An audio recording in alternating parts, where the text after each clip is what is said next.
It's often said that free markets are based on greed.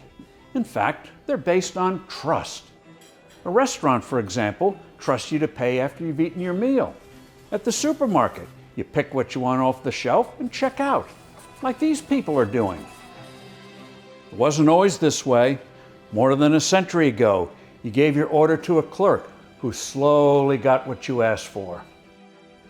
Then, a salesman named Clarence Saunders realized that shopping could be made easier and cheaper because you can trust your customers.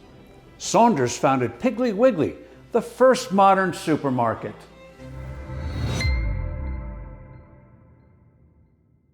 Clarence Saunders was born in 1881 to a poor farming family in Ames County, Virginia. He started working at the age of 11 without much schooling. By the age of 19, he'd moved to Memphis and became a successful wholesale grocery salesman. Saunders thought the grocery stores, who were his customers, could use improvement. Why did they need all of those clerks? Most shoppers already knew what they wanted. And so in 1916, he launched Piggly Wiggly, which introduced a bold new concept, self-service. Customers entered, picked up a basket, and picked what they wanted off the shelves, where prices were clearly marked. Then they checked out with a cashier.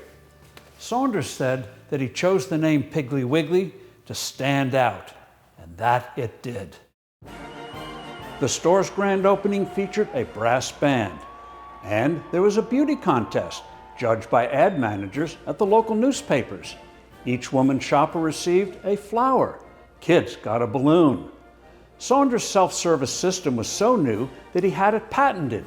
He added innovations like shopping carts, price tags, and self-checkout stands, and began franchising the concept. By 1922, there were 1,200 stores across the U.S. Piggly Wiggly went public on the New York Stock Exchange. The company's overexpansion, however, put pressure on profits. Short sellers on Wall Street drove down the stock price. Saunders borrowed money in an attempt to corner the market and boost share prices, but the stock exchange shut down the effort. Saunders and his investors lost a fortune. Meanwhile, he'd been building a gigantic residence, a 37,000 square foot showplace in pink Georgia marble that became known as the Pink Palace. The loss of his battle with the stock exchange forced Saunders to stop construction on his dream home and to declare bankruptcy. After Piggly Wiggly, Saunders launched other ventures, including an automated store called Key Doozle. Unfortunately, none of them caught on. Saunders died in 1953. His trust-based system brought new choice and independence to the consumer. His achievement lives on in hundreds of Piggly Wiggly stores and in countless other self-service markets throughout the world.